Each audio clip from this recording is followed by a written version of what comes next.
வணக்கங்க. இன்றைக்கி non veg மோமோஸை எப்படி செய்கிறது அப்படிங்கிறத சொல்ல போகிறேன். வாங்க வீடியோக்குள்ளே போகலாம். அதான் கேரட், ஒரு சின்ன கேரட்டை வந்து நல்லா ஃபைனாக சாப் பண்ணி வச்சுருக்கேங்க. ஒரு 4 பீன்ஸு, அதுவும் முடிஞ்ச அளவுக்கு ஃபைனாக சாப் பண்ணி வச்சுருக்கேன்.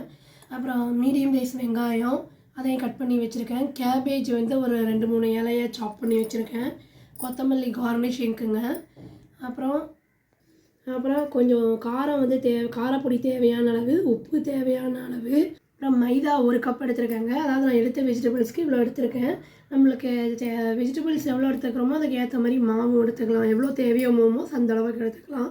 எண்ணெய் வந்து அப்புறம் எண்ணெய் தேவையான அளவுங்க. அப்புறம் தண்ணி தேவையான அளவு. வாங்க எப்படி செய்கிறதுன்னு பார்க்கலாம். இப்போ அடுப்பை ஆன் பண்ணிவிட்டு கடாயி வச்சுட்டாங்க. இப்போ அதில் எண்ணெய் கொஞ்சம் ஊற்றி சூடு பண்ணிக்கலாம். எண்ணெய் காய்ஞ்சிருச்சுன்னா இப்போ வெங்காயத்தை போட்டு வதக்கிக்கலாம். லேசாக உப்பு போட்டுக்கலாம். சீக்கிரமாக வதங்கும். ஒரு பிஞ்சு வதங்கி வச்சுட்டேன். மற்ற வெஜிடபிள்ஸையும் ஒன்றாவே போட்டலாம்.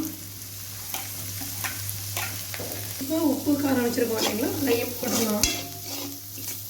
இப்போ ஸ்டஃபிங் ரெடி ஆகிடுச்சுன்னா இதை அடுப்பு ஆஃப் பண்ணிடலாம்.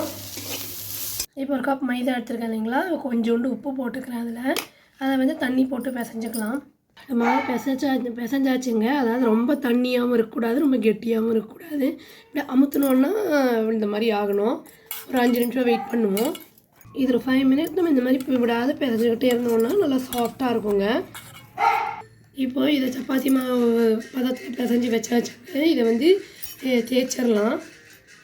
இப்போ இந்த ஷேப்பு வந்து நம்மளுக்கு ப்ராப்பராக இல்லாதனால ஒரு டபரா வச்சு ஒரு ஷேப் கொண்டு வரேங்க. நான் ரவுண்ட் பண்ணிக்கலாம். இப்போ அந்த மாவில் வந்து ஸ்டஃபிங் வச்சாச்சுங்க. இனி க்ளோஸ் பண்ண வேண்டியதான். இந்த ஓரத்தில் இருக்கிற டிசைன் வந்து இந்த ஃபோர்க்கு வச்சு நாங்கள் சும்மா அதை ப்ரெஸ் பண்ணோங்க, அவ்வளோதான். இந்த மாதிரி எல்லாத்தையும் ரெடி பண்ணிக்கலாம். இப்போ எல்லாத்தையும் வந்து க்ளோஸ் பண்ணியாச்சுங்க.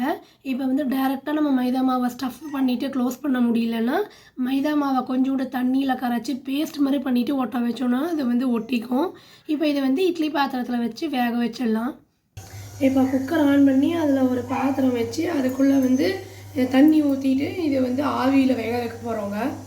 ஒரு 10 நிமிஷம் வேக வச்சிடலாங்க. அவ்வளோதாங்க, டேஸ்டியான மோமோஸ் ரெடி ஆகிடுச்சு. இது வந்து ஒரு Chinese recipe.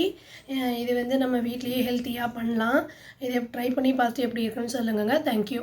Please do like, share and subscribe our channel and click the bell icon and click the all option. Thank you.